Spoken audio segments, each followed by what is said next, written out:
चलिए DC generator के question discuss करते हैं जो कि आपके कई कंपटीशन एग्ज़ाम के लिए बहुत इंपॉर्टेंट है। चलिए स्टार्ट करते हैं। पहला क्वेश्चन है,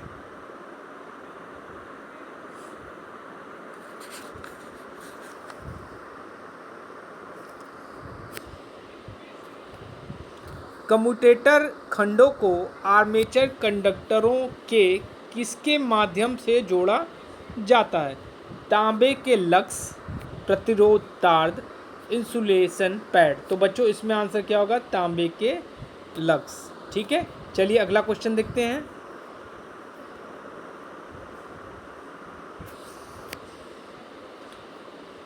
कम्यूटेटर में तांबा अभ्रक से कठोर होता है। अभ्रक और तांबा समान रूप से कठोर होते हैं। माइका तांबा से कठोर होता है। ठीक है, माइका तांबे से कठोर होता है। तो बच्चों आंसर क्या हो जाएगा? माइका जो होता है तांबे से कठोर होता है। और इसका प्रयोग हम लोग क्या करते हैं? कम्यूटेटर में करते हैं। ठीक है, चलिए अगला क्वेश्चन देखते हैं।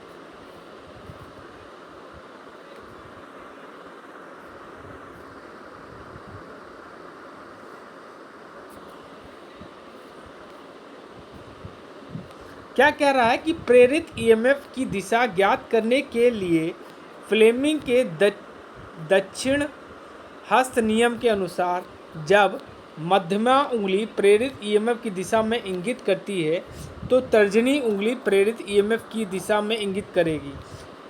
कंडक्टर की गति, बल की रेखाएं और क्या है ऑप्शन? उपरोक्त में कोई भी। ठीक है, तो बच्चों इसमें आंसर क्या हो जाएगा आपका? बल की रेखाएं। ठीक है, बल की रेखाएं। चलिए अगला क्वेश्चन देखते हैं।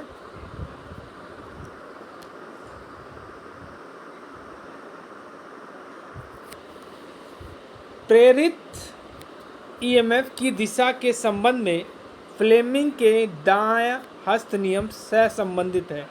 चुंबकीय प्रवाह, धारा प्रवाह की दिशा, परिणामी बल, चुंबकीय प्रवाह, गति की दिशा, प्रेरित ईएमएफ, चुंबकीय क्षेत्र की ताकत, प्रेरित वोल्टेज और धारा। तो बच्चों इसमें आंसर क्या है आपका? बी बिल्कुल सही है, मैग्नेटिक फ्लक्स। ठीक है, direction of motion and direction of induced EMF. चलिए अगला क्वेश्चन देखते हैं। और ये जो आपका फ्लेमिंग के दाएं हाथ का नियम है ये आपका डीसी जनरेटर में यूज़ होता है। किसमें? डीसी जनरेटर में। और जो बाएं हाथ का होता है वो डीसी मोटर में यूज़ होता है। ये याद रखिएगा आप लोग। ठीक है, चलिए अगला क्वेश्चन देखते हैं।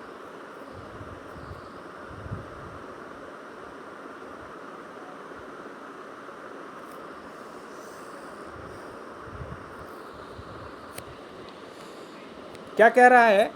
प्रेरित विद्युत वाहक बल की दिशा ज्ञात करने के लिए फ्लेमिंग के दक्षिण हस्त नियम को लागू करते समय अंगूठा किस दिशा को इंगित करता है? ठीक है, चलिए इसके ऑप्शन देखते हैं। प्रेरित ईएमएफ की दिशा,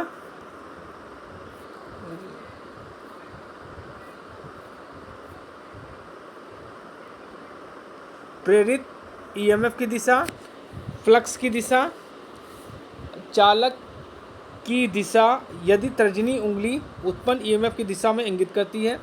चालक की दिशा तर्जनी उंगली यदि तर्जनी फ्लक्स की रेखाओं को अनुदिश इंगित करती है। तो बच्चों इसमें आपका ये ऑप्शन बिल्कुल सही है। ठीक है, चलिए अगला क्वेश्चन देखते हैं। रोटर शाफ्ट को सहारा देने के लिए उपयोग किए जाने वाले बेयरिंग आमतौर पर होते हैं बॉल बेयरिंग, बुश बेयरिंग। तो बच्चों इसमें आंसर क्या हो जाएगा? Ball bearing. चलिए अगला क्वेश्चन देखते हैं।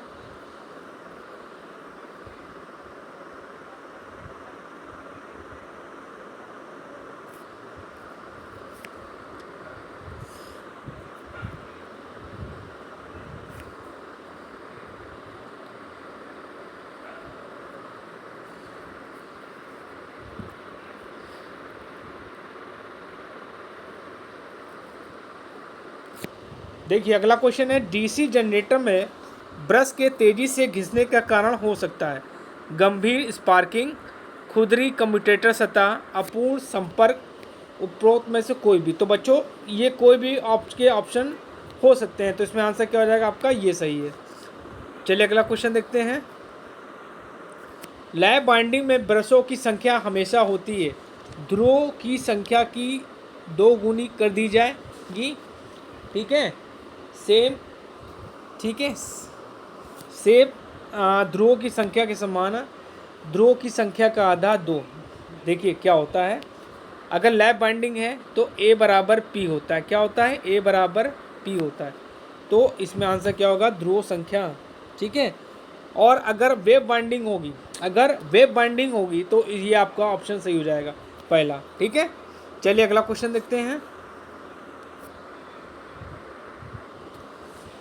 एक डीसी जनरेटर के लिए जब ध्रुवों की संख्या और आर्मेचर चालकों की संख्या निश्चित होती है तो कौन सी वाइंडिंग उच्च ईएमएफ देगी, लैब बाइंडिंग, वेब बाइंडिंग, उपरोक्त ए और बी दोनों में से कोई एक। ठीक है, देखिए क्या होता है, देखिए समझिए, जो वेव बाइंडिंग होती है, वेव बाइंडिंग वो क्या होती है, वोल्टेज ज़्यादा देती है। ठीक है, और जो लैब बाइंडिंग होती है वो क्या होती है, करंट ज़्यादा देती है। ठीक, तो यहाँ पे किसकी बात हो रही है, ईएमएफ की बात हो रही है, तो इसमें आंसर क्या हो जाएगा आपका, वेव बाइंडिंग। चलिए अगला क्वेश्चन देखते हैं।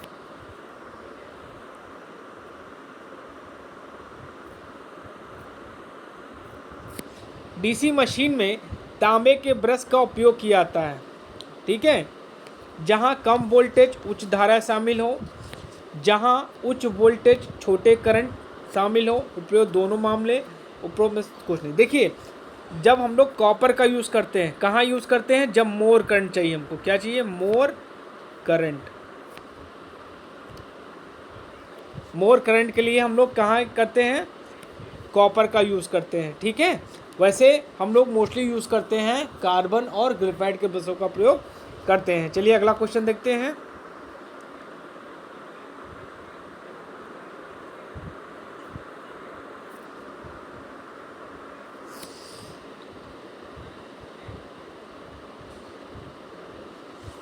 क्या कह रहा है कि एक स्व उत्तेजित जनरेटर की तुलना में एक पृथक उत्तेजित जनरेटर बेहतर वोल्टेज नियंत्रण के लिए उत्तरदायी है,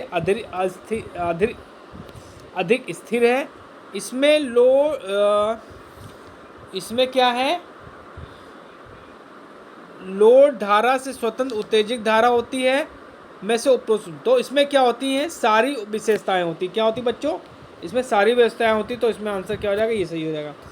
डीसी मशीनों के मामले में यांत्रिक हानियां प्राथमिक कार्य, धारा, गति, वोल्टेज। ठीक है, तो इसमें आंसर क्या हो जाएगा, गति। ठीक है, चलिए अगला क्वेश्चन देखते हैं।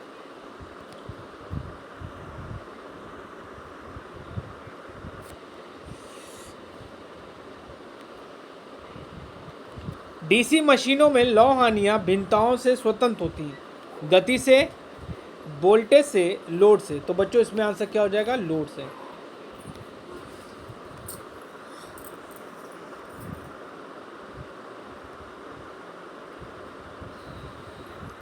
क्वेश्चन अगला क्या कर रहा है, डीसी जनरेटर में आर्मेचर से बाहरी सर्किट में धारा किसके द्वारा दी जाती है। इसमें ऑप्शंस दिए हैं, कम्यूटेटर, स्लिप रिंग, ठोस संबंध, उपरोक्त में से कोई नहीं।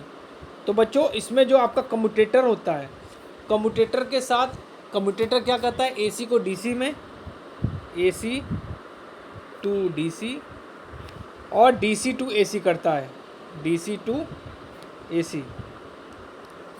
लेकिन उन्होंने ऑप्शन दिया कम्यूटेटर, तो यहाँ पे हम लोग कम्यूटेटर लगाएंगे। लेकिन जो ब्रश होता है यही जो धारा कलेक्ट करता है और बाहरी सर्किट को देता है।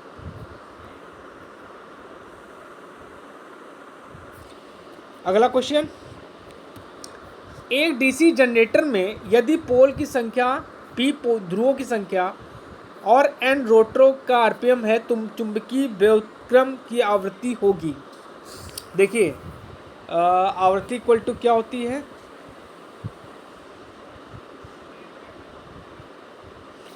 देखो n इक्वल टू क्या होता है, 120 f/p।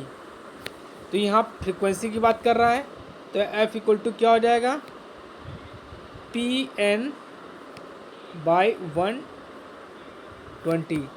ठीक है, तो आंसर NP दिया है, तो ये सही हो जाएगा। ठीक है, चलिए आगे देखते हैं। कह रहा है कि डीसी मशीनों में ब्रश किसके बने होते हैं, कार्बन के, कठोर तांबा के, मुलायम तांबा के, उपरो सभी। तो देखिए ब्रश आपके 3 बने होते, किसके बने होते हैं, कार्बन के बने होते हैं, ग्रेफाइट का बना होता है, ठीक है, और जहाँ पे हमको करंट ज़्यादा चाहिए वहाँ पे कॉपर का बना होता है। ठीक है, तो इसमें आंसर क्या हो जाएगा, कार्बन। तो बच्चों आज मैंने आपको डीसी जनरेटर के कुछ इंपॉर्टेंट क्वेश्चन बताए हैं, इनको ध्यान से देखिएगा, समझिएगा। अगर चैनल पर नए हैं तो प्लीज़ मेरे चैनल को लाइक करिए, शेयर करिए, सब्सक्राइब जरूर करिए, जिससे मैं आपको इसी तरह अच्छे अच्छे क्वेश्चन सॉल्व कराता रहूँ। Thank you.